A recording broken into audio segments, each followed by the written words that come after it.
All right, Larry, welcome to the show, my friend. I'm excited to have you back on. A lot has changed since we've had you on the podcast. What was that, 2000 and maybe 18? So got a Wow. lot to catch up about. Time flies, my friend. Isn't that crazy? It's nuts. But I can't believe it's been that many years. I feel like I we know, I just, know, man. I feel like I've known you for a half decade now, bro. yeah, well, we go back a long time. I Um, think we met up in the fall of 2015, actually. So it's been 7 years now. wow. Isn't that crazy? Yeah, well, listen, you've come a long way since I met you. So have you, my friend. So have you. You used to be a home vest. You're a home vestor refugee, you know? Yes, yes. One of many. Anyway, I digress. So I want to cover two things on this show that you have done in your business as of really, I would say recent, but it was about 3 years ago.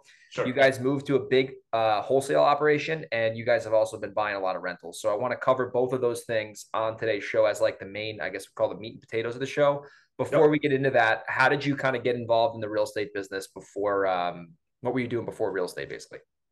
So, I mean, just quick background. My background is in accounting, BS in accounting. Started out working at Ernst and Young. I have my CPA. Did that for about 3 years. All my friends were making a lot more money than me working on Wall Street around 2000, and I said, you know what? What am I doing? Let me go. Yeah. So I worked on Wall Street for about 5 years after that, and did really well. Made a lot of money, but I hated it. I hated every minute of it, and said there's got to be a better way. So I quit, which again, I maybe would have did this a little differently, but I quit and I got a job as a real estate agent because I thought that was the Ooh. best way to get into real estate investing, right? Isn't it? And somehow I digressed a little bit, and I was an agent for a period of time, but that actually I realized I don't want to be an agent. I want to run a real estate brokerage company. So formed a real estate brokerage company. Fast forward 7, 8 years, we were one of the largest in Manhattan. Um, we had multiple offices. Actually, we had a partner dispute towards the end of it. We did a lot of mergers to get to where we were, and this last one was a big merger. And what happened was that ended in a fireball. And the only good thing about the partnership is that I did meet Frank, who was my existing partner. He is not the person we got into a fight with. It was another partner. And anyway, long story short, I ended up making a good amount of money. But then once this thing erupted in a fireball, I really want to say real estate. I had no idea what I was going to do and how I'd support my family. So that was a little bit of a difficult time.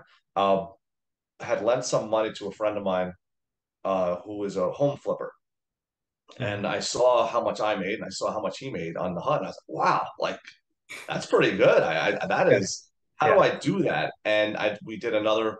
Frank and I did it together. Did another money lending deal, same situation, and I wanted to figure this. I said this could be interesting. So that then we joined Home Investors, as we talked about earlier, Yeah. and which was great. You know, I learned quite a lot there. And then at some point we realized we can probably do this on our own Yeah. and branched out on our own.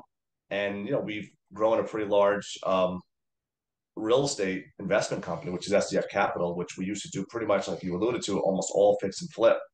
And anyone that does fix and flip probably knows it's very hard to really you can systematize it, but it's really hard to run that like a business because there's constantly things that break down, problems. You know, there's you have the best process, but at least for us, we found it hard to scale that. Very hard to scale it, and you know, material prices going up and contractors and anyway. Long story short, we decided to change up the model slowly and to just cherry pick the flips in the areas that we know with contractors that we know could do it and started doing that. And then little by little, we transitioned almost fully, not fully at this point, but almost fully into wholesaling. And as you know, Greg, and anyone that is in this business, it's a lot easier to scale that business. There's a lot less capital at risk. It's a lot easier to go quickly. So that's kind of I mean, short slash long story of it. But that was what I was doing before, and that kind of where we are and what we're doing now. I didn't get into the rentals. I know you had some We're questions going to about cover that. the rentals on after we discuss Okay. the transition. So the biggest thing I've watched you guys, obviously, since you started, we kind of got started at like a similar time. Like I was brand new, you were brand new to real estate investing, so we kind of got started like right, like maybe 2016 ish, kind of like year range. And I noticed that you guys were really, like you said, huge on rehabs. You guys, I mean, at one point, God knows how many rehabs you had going on all over the Northeast. I mean, from Connecticut to Pennsylvania to New York and New Jersey. So when it comes to rehabbing, a lot of people, they think it's sexy. They want to tell all their friends they're flipping houses, like legitimate flipping house, fixing and flipping houses. Yep. You have learned a lot from that business. So, in your opinion, besides the obvious, there's a lot of things out of your control. What about the renovations, like, really would get you guys in a position where, like, there was a longer sales cycle, or like, what about the renovations? Was it the permits? Was it what was the biggest bottleneck that you saw? Because you mentioned a few of them, but what was the biggest thing that really got you and Frank to realize, like, we got to do this a different way? I think the biggest thing is cash flow. What starts to happen is it becomes a beast that you have to feed.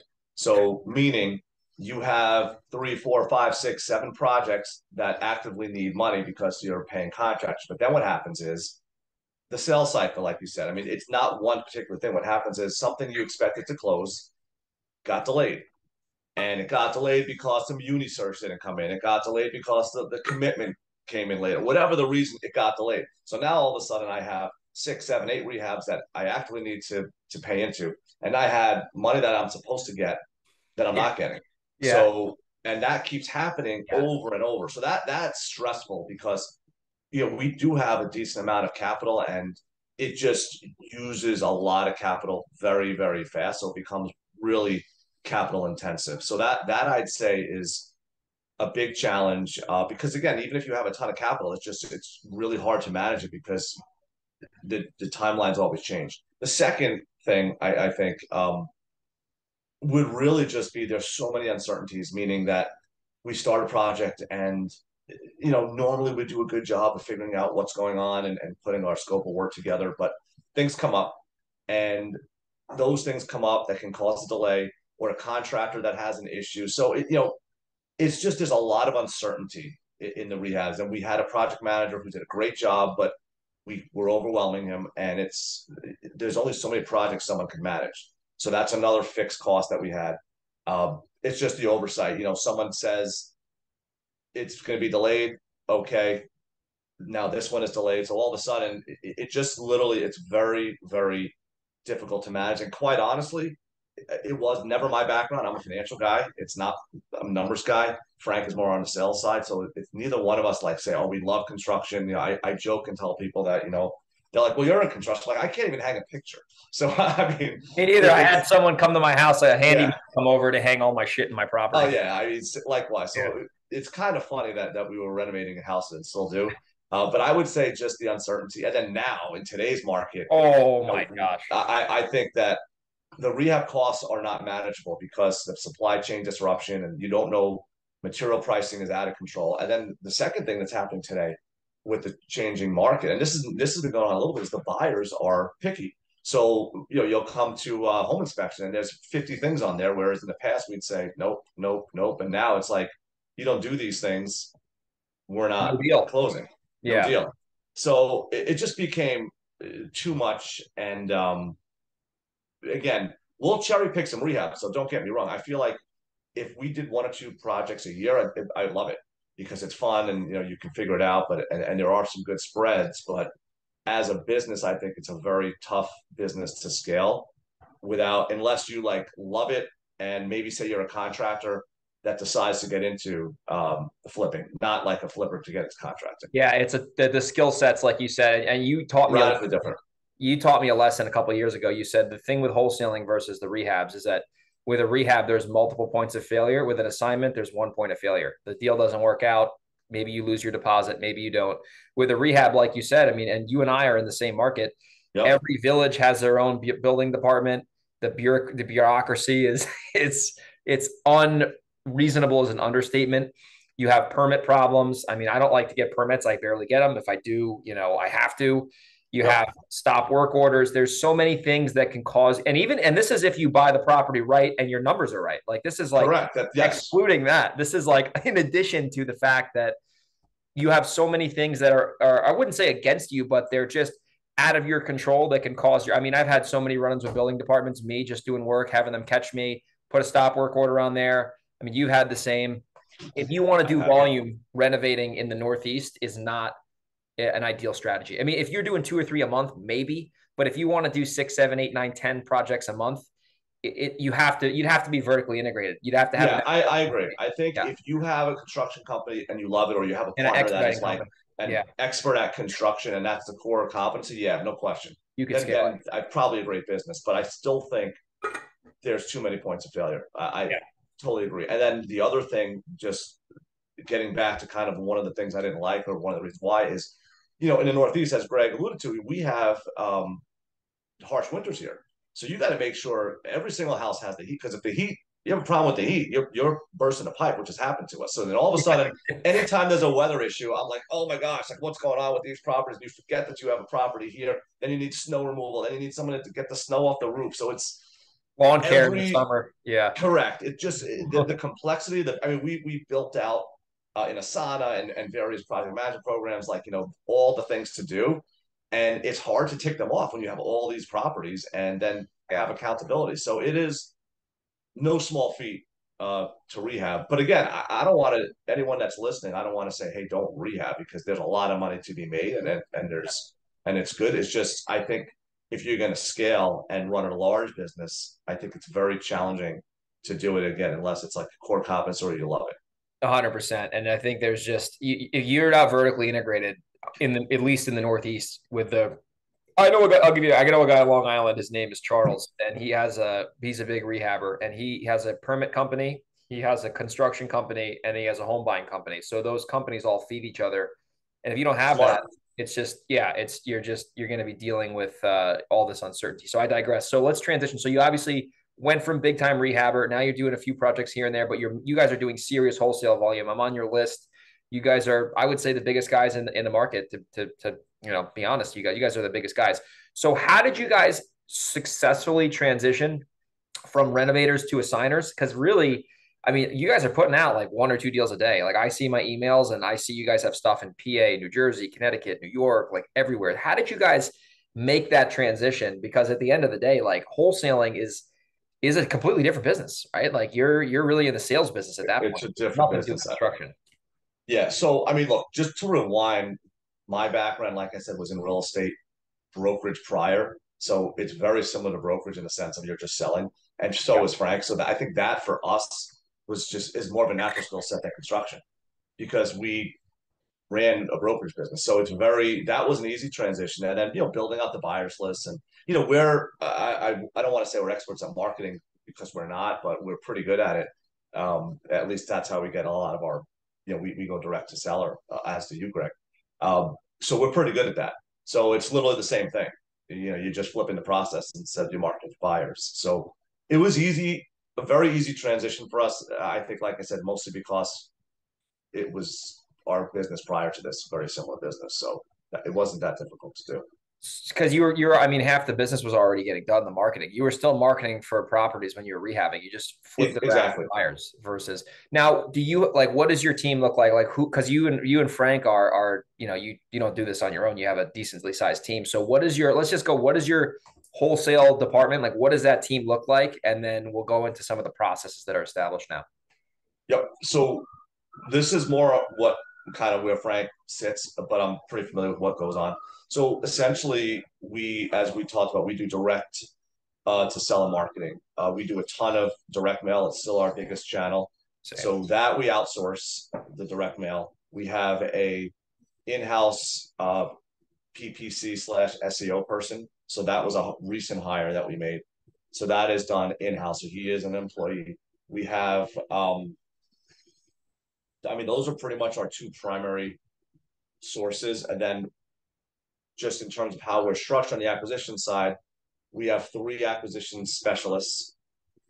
We have a virtual lead manager who really does more follow up. Actually, we have two virtual lead managers that do follow up. On the dispo side, we have one. We had two, but now we have one. We have one dispo full time employee and two dispo VAs.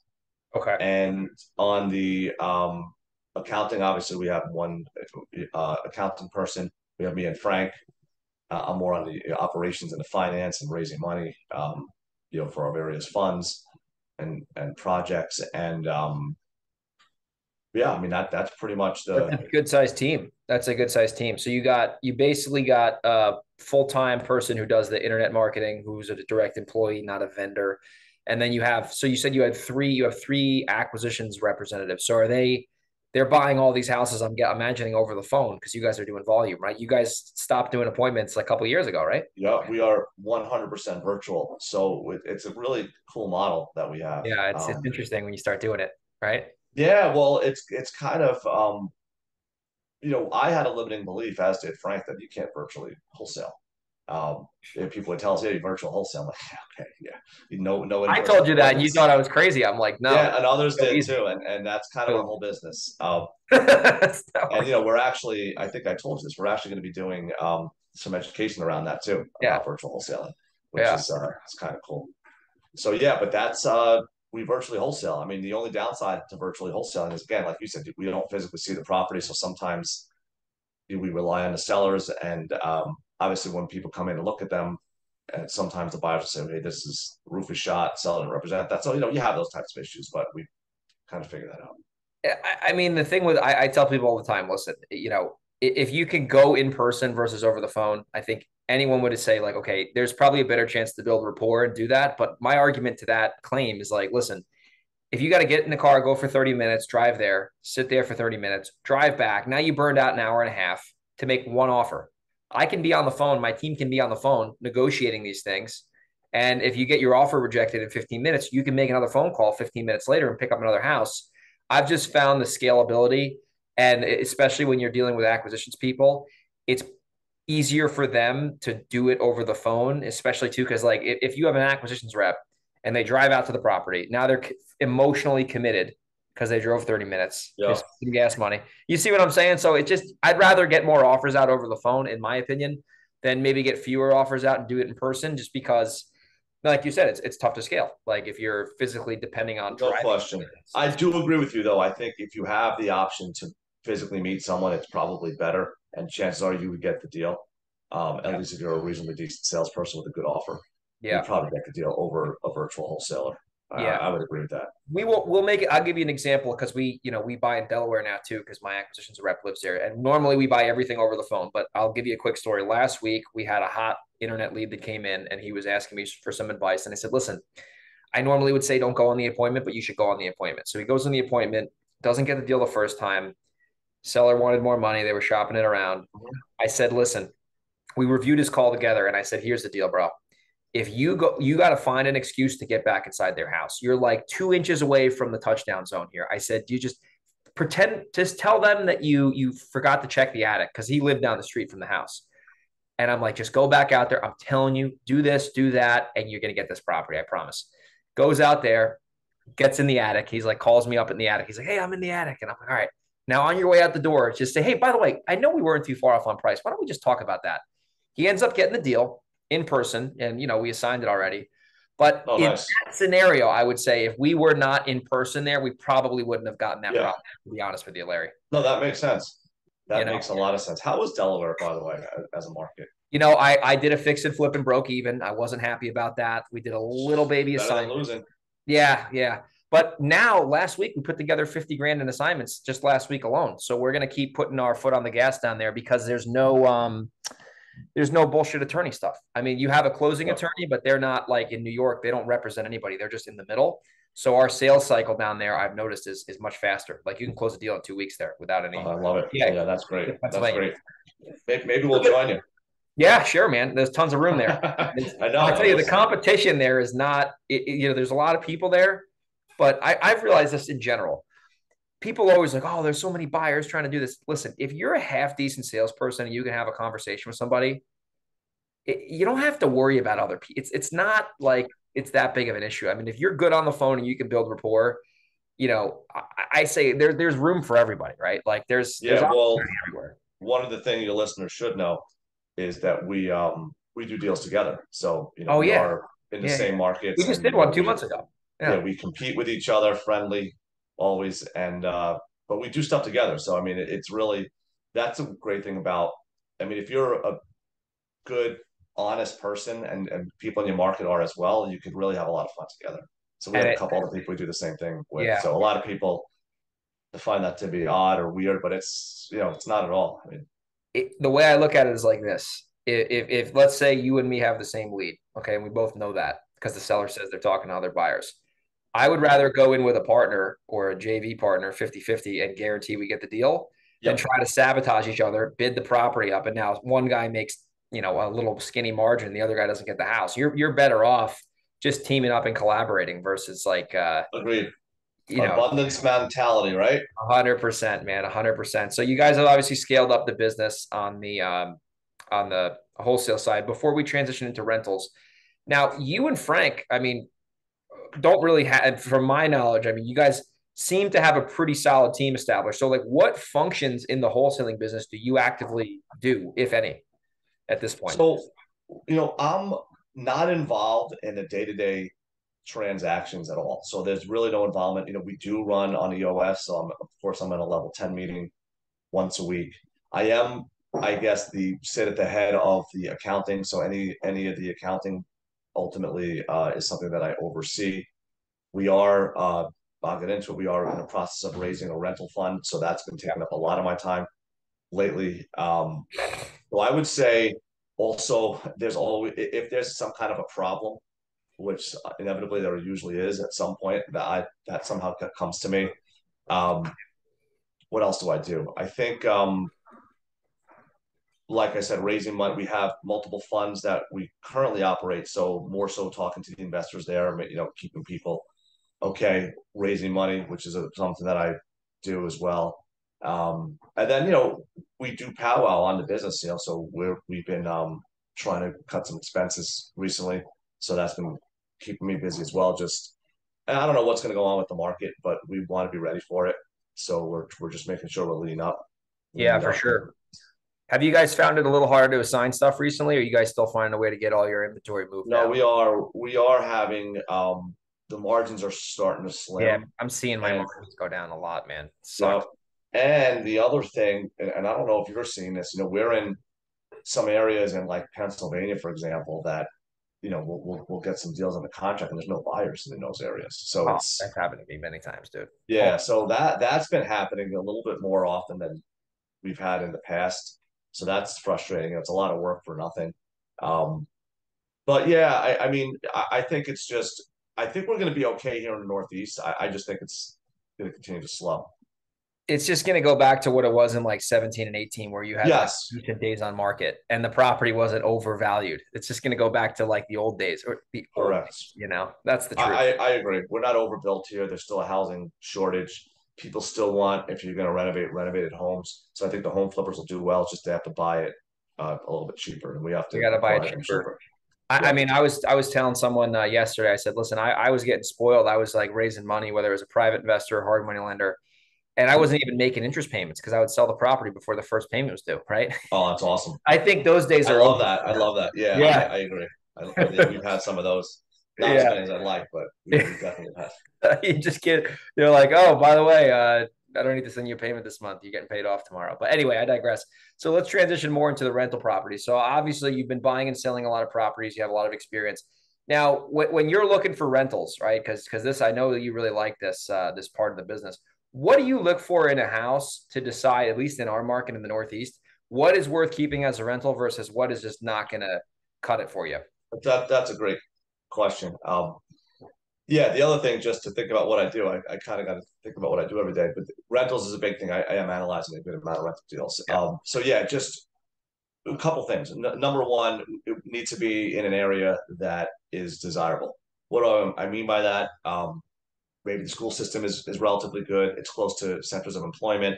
We're not big into rural markets on rentals. Not that we can't be. It's just not something we've had a lot of success with. So I really Same. like to kind of stay in an area that has a desirability factor, and again, it could be close to school, whatever. Just some area that's not a we're not Economic really into driver. An yeah, economic driver. Yeah, and not we're a not really big into like high crime areas. We've had quite a few in those areas, which it's just very management intensive. And although the returns on paper look phenomenal, it's it doesn't make sense. at the end of the Yeah, day. for us. I mean, again, that's our market. But I also we like a more typical house. So that's like we'll do a 2 bed rental, but like 2 to 4 beds, 1 to 2 baths. Nothing real. We have a couple big ones. As Greg, my favorite term, which is my accidental rentals. So we have a couple of those with flips gone south. Um, but yeah, I would say 3, 4 bed, 2 bath, uh, in relatively decent areas, and we kind of look for the taxes to be reasonable. We want to be about 52% in terms of all the expenses, all in from an NOI, Yeah. expense ratio rather. So that's kind of high because the taxes are high in the Northeast. Yeah. But But the rents are a little high too. I've they noticed in are. Delaware that you got like $1,000 a year property taxes, but like there's a townhouse I did that I fixed and flipped. That thing only would have rented for 1650. My mortgage payment with because of the purchase price, it wouldn't have made any sense because of the rent was low, right? So Yep. it's like kind of inverse in the Northeast. It is. It is. You Yep. get We high have rent. high rents. We have Yeah, high rent. The other thing that I do is, we have a rental screener, obviously. So we run it through the rental screener. like a software. No, it's our own rental screener. I'm happy to send it to any of your listeners if they want to see it, or to you, Greg, if you want it. But basically, all we do is we'll run it. We'll put in what we think the hypothetical rent is. Oh, Again, like we'll an put in the analog. taxes. We'll analyze it, and then what we'll do is we'll then look and see, okay, if we get 70%, we get 75% on the takeout. Like, how much money do we have to keep in? If we buy it deep enough, and we've had these conversations, a lot of times you can get most of your money out. So those are tough situations for us because we could wholesale it and say make 20 grand, um, or keep it, maybe get our money back and make $200 a month. So the question becomes, what do you do? I mean, you're talking about the burst strategy. Yeah, it's a double edged sword. I mean, I, it's a good. I'm glad you brought that up because this happens to me a lot too. It's like Yeah, I take the not a money. bad problem to have. Not a Yeah. bad Do problem. I take the money? So I'll give you a quick example on this. Yep. Actually, Go ahead.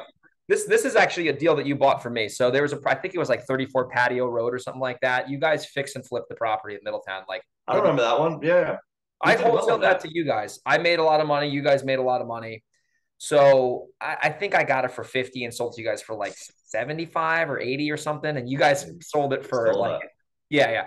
So I got that deal done. And then I got a lead.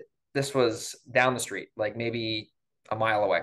Yep. Same kind of house, like one of those like Middletown properties. If you're not Mm-hmm. listening, Middletown is a city in Orange County where it's generally decent for rentals, depending on Yep. what you put. Yeah, we like Middletown. Yeah. So it was the same property, much better shape with a tenant inside. I got mine for 50 that I sold to you. So this lady said that she, wanted to sell it as is. So I offered her 65 for this property. And I was just thinking, well, that's a great offer if she takes it. So I bought this thing for 65 and I refied it at 100. So I put like legit cash in my pocket after I purchased it. So I got like literally got paid to buy that property, refied Yep. it for 100. Now I still own it. I got 2.9% interest, 15-year, fully amortized. I make $600 a month, and I have like literally no money in that deal, and it's Yeah, worth that's phenomenal. a buck That's 75. It's worth a buck 75 right now. I owe like 93 because I've been paying the mortgage. So it's like with a property like that, like I probably could have wholesaled that thing for like 110, but but I'd that's rather the question, right? I guess it yeah, depends upon your cash position, depends yeah, upon what your strategy is. The only negative thing we have in our business is we do have a large overhead, and sometimes some of those decisions are forced upon us. So yeah, stuff we would have rather kept, we kind of have to sell it because we need the money to kind of keep to the keep the beast going. machine running. Yeah, But we have been transitioning more and more to buy and hold, yeah. just as a good compliment. But that's a So great deal. I mean, that's an awesome deal. oh yeah, I One mean of those things. deals I like. There's another one I got. I just bought it in cash, and it's like it's worth 70. I bought it for 46. I actually was doing that deal when we were at that Florida golf I trip. remember that. Yeah. Yeah, look, that's where I got this hat, by the way. Oh yeah, yeah, yeah. That was That's why I wore it. yeah. I've I never dressed seen up for that you. property. Yeah. But so what are you guys kind of doing now in the future with the rentals? Because obviously we just talked about why you buy rentals and how you buy them, but like what are you guys looking to build out in the future for your rental? Because I know you're really involved in money raising and really building the rental company up. So the one thing that we're doing right now as a company is we are in the process of raising for a rental fund because we Got think it. the market is real. I mean, it's not really what we think. If you see like some of the biggest asset management companies, Blackstone, all the other, they're raising billions of dollars to buy single family rentals. So we're doing something similar, obviously not at that level, but that's kind of keeping me busy now. So we're going to put that together now, and because we think it's a good, really good time.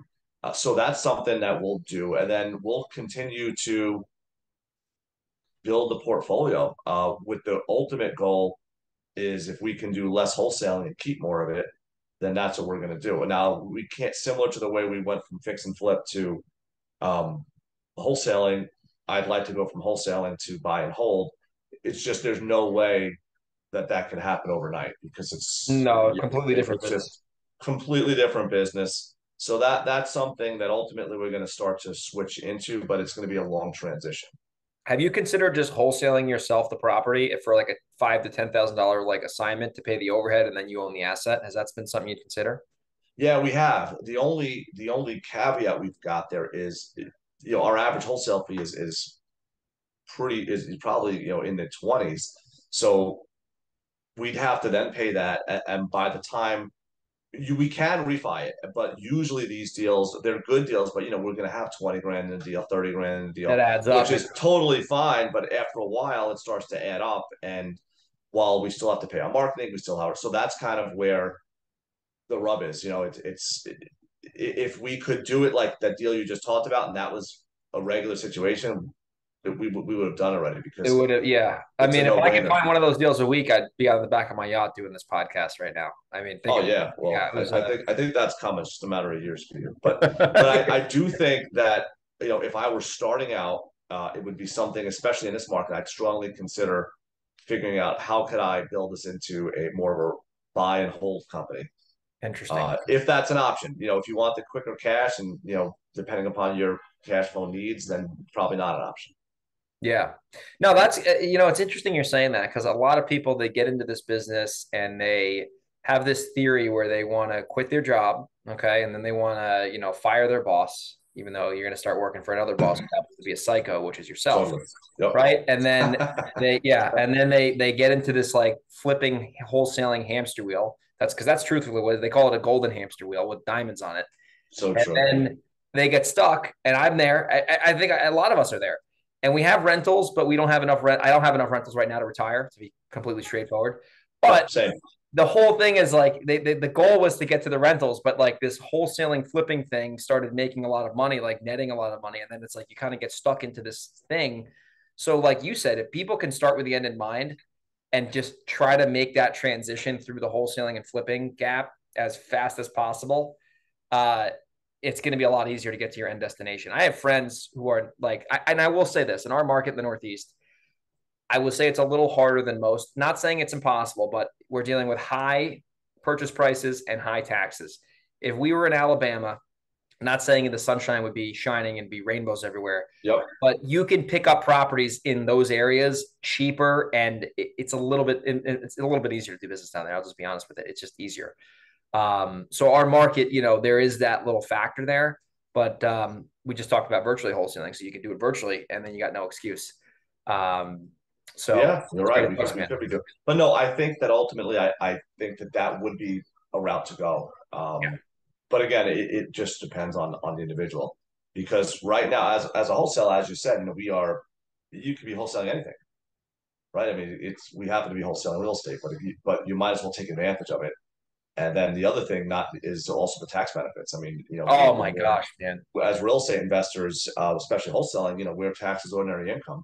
And what we've done for many years because we're real estate investors is we that was another strategy for the rentals. We bought them to minimize taxes, and that's been a really good strategy. So you get that depreciation, and you can get it against your active. I'm not giving anyone tax advice, Greg, so I don't want to have. But I'm saying that I that's we know it's not. This is just friendly conversations. But I'll tell you what, I friendly. did 3 cost segs last year from DIYcostseg.com.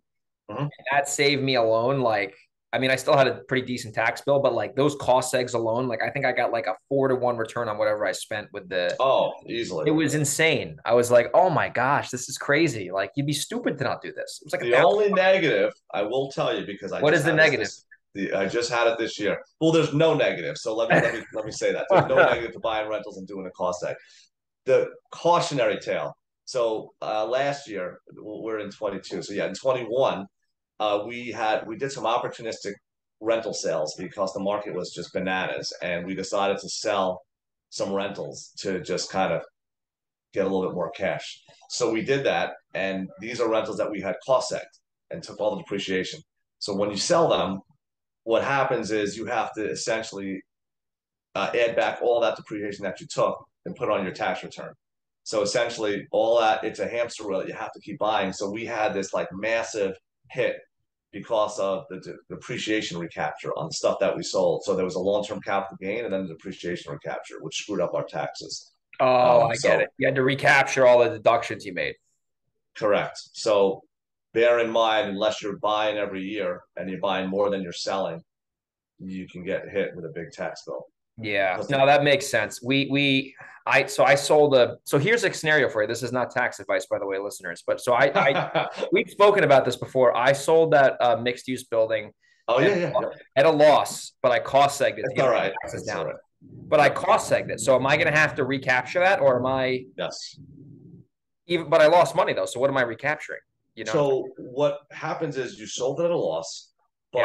but I don't obviously I didn't see your return. I didn't do your return, but you would essentially have to recapture whatever you took on the cost seg. That depreciation is recaptured. The depreciation has nothing to do with the loss. You know, that's just like your phantom kind of I see. uh, use for the property over time. Now that because you had a loss, it may not be as bad. Yes. Yeah, it might wash it But out. yes, if you took, if say the cost seg was 50, 70 grand, that would have to be all added back.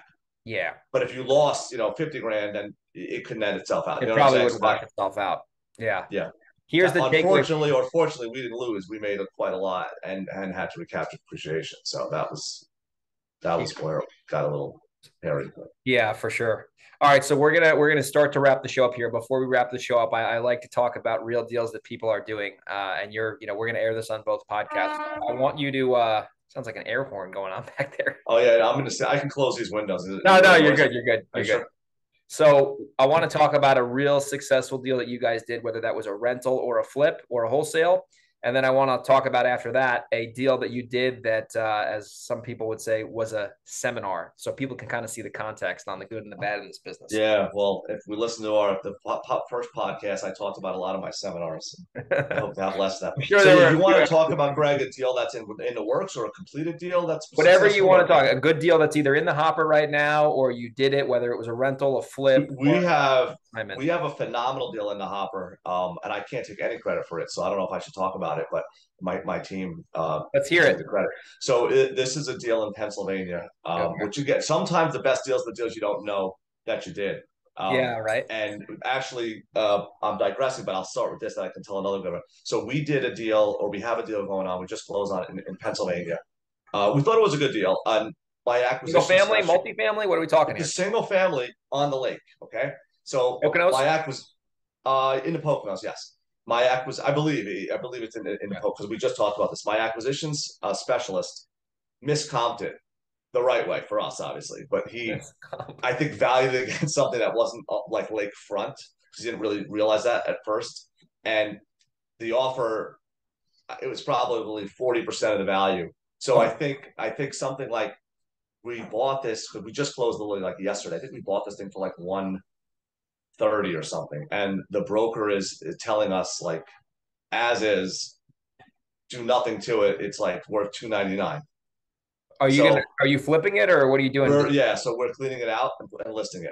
That's it. Now let your listeners know this does not happen. Maybe once every year or two we get a deal like this. Yeah, yeah, yeah. So this is going on as we speak. It has not closed, so I don't know the outcome, but the outcome is going to be a really good one on this one. So this is a deal. And again, we talked a lot about wholesaling. We're not wholesaling this Yeah. because we looked at the spread we're going to make wholesaling versus taking it down. We said, Makes no sense. Makes no yeah. sense. So Buy we it. do vary up our strategy based on what's going on. So we don't only wholesale. We do take down property here and there.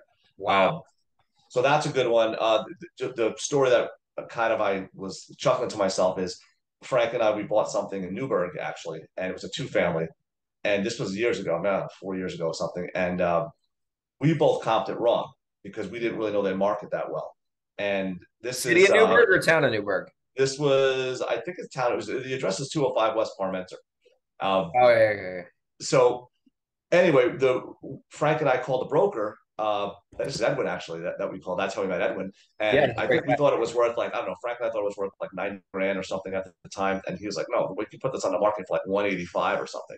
And I don't remember the numbers. We were like, no, no way. And obviously this broker lives in the area, knows the area. Like Yeah, he yeah. like knew the street, he knew the people that He lived. grew Like, up in Newburgh.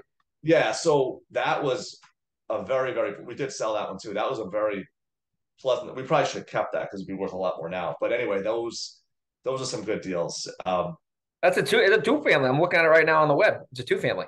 Yep.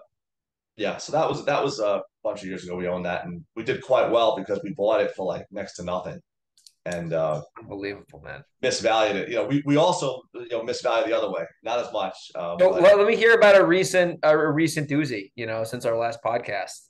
I got a so bunch of them. So I have a recent doozy.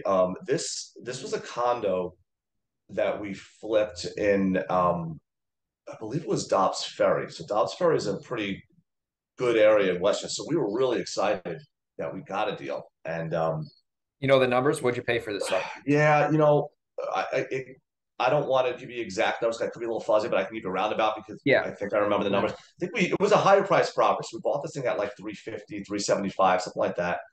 We thought the renovation would be about 45K, and it's a condo. So like, how difficult could the renovation be? There's no roof, there's no um, It's internal. It's boiler. compact, So of course, what happened is we had to legalize a third bedroom, but it had a window, had a door. The building's apartment was impossible, so we needed a special window, and this was like during while COVID. So the window was like a 5 month delay. The holding cost in this property, because it's a high price property, taxes like 18,000 a year. So the holding costs in this thing were probably like 5,000 a month. Oh my God. The We could not get it certified as a 3 bed because of this until the windows installed, and the people wouldn't close. So essentially, we were at a stalemate for so many months. I think it was 3 or 4 months just sitting, and nobody would move. Building department wouldn't do anything but waiting on the window, trying to get it from someone else. Couldn't get, and again, this is a condo. Couldn't get the window. So of course, I think it was a skinny deal to begin with. I think we bought it like I said in the threes. I think with the rehab it was like 50 or something, and we were sketched out to make like 40 grand, 40. But we figured it's in and out It's a easy. condo. What can go wrong? Yeah. So anyway, this is what went wrong. So fast forward 6, 7 months later, and after 6 months, at least here, that means the rehab went terribly wrong, Oh, and yeah. that's when, because we only model in like a 5 month hold usually, and that's when things start. And this is very expensive to hold. So ultimately, we lost money on this because what happened was, once we did get it approved, that buyer didn't want to wait and they backed out, and we couldn't hold them to the contract because technically we couldn't produce a 3 bedroom home for them, Yeah. and we had to remarket it. So I think ultimately we sold this thing. I want to say it was like a 12 month or 13 month hold. We had to pay an extension fee with the lender. So it literally went completely south. And I think we lost like 25 or $30,000 ultimately on this deal. But you got your taxes lowered. Yeah, yeah. Wonderful. Yeah. You got your taxes lowered. That's how you can reframe that. So I guess what the moral of the story here is we miscalculated, and I didn't anticipate that this problem would occur, and we probably should have not done such a skinny deal at a higher price point. Well, listen, but I would probably do that same deal if I were you, like, before obviously it happened, because I love condos for the sense that normally, unlike your scenario, I mean, you're buying a 2 bed condo, it's a 2 bed condo. I mean, it's plain Jane. Like, there's no, like, you're not going to put an illegal addition on your condo because it's a fucking apartment. So Well, that's why I thought we have a that's door. why I buy There them all was the a time. window there. I mean, Yeah. so I normally buy condos, dude, sight unseen. I don't even need to see them. Like, I have 2 properties that I own. I've never stepped foot inside these things because I'm like, I know they're rentals, number yeah, one, but it's like, generally you're right. yeah, And we didn't think there was much risk either. yeah, But pesky condos will get you. That's yeah, Hey, quick question: did you end up closing out that Glenwood Landing property that Richie sold you in Long Island? yeah, yeah. Wait, That, was that that Long was a pretty Island good deal. or That was a was good that deal. Long Island or that was that That's or in was that Nassau. Westchester? Nassau, Nassau. Yeah, it's in the North Shore. Glenwood, Yeah, right by yeah, it's we around sold like that. Queens. We've got another one in Long Island that we're working now that we're in contract to sell it, which is So was actually a very large rehab. We did that. That was Suffolk. the deal I think we got. It's or Nassau? It's in Nassau. Okay. No, that's the Glenwood Landing deal, Greg. That's a Glenwood Landing deal. Oh, you're in contract to sell that. Yeah, you're talking. You know what? I got confused because the address isn't Glenwood Landing. The town is Yes. Glenwood Landing. Yes. Yeah. Yes. So Yes. Yes. yeah, we have that one is in contract to sell. That was a very large renovation, but the Yes. spread looks really good, assuming that it's not The closed until it's apocalypse closed. doesn't come. Yeah. Yeah. Well, listen, Larry, this was a good show, man. So if people want to connect with you and learn about maybe investing in your fund or just connecting with you, like what's the best way for people to reach out to you, man, if they're interested? So I would say just to shoot me an email. It's Larry Larry at SDF Sam David Frank Capital LLC.com. So Larry at SDF Capital LLC.com, and love to talk to people and kind of, you know, see what's going on and how I can help. Cool. So Larry at sdfcapitalllc.com. We'll make sure to put that in the show notes. Larry, this was a good interview, man. It's always good to catch up with you on the record and have all the people hear the good and the bad about this business, man. It's a pleasure doing this. All right, Greg. Always awesome talking to you, and looking forward to hitting the links again soon. Yes, I'll be back in New York in 2 days. So I'll Sweet. be around. Well, let's get together. Absolutely, man. All right. Awesome. Bye Thanks bye. again. See you.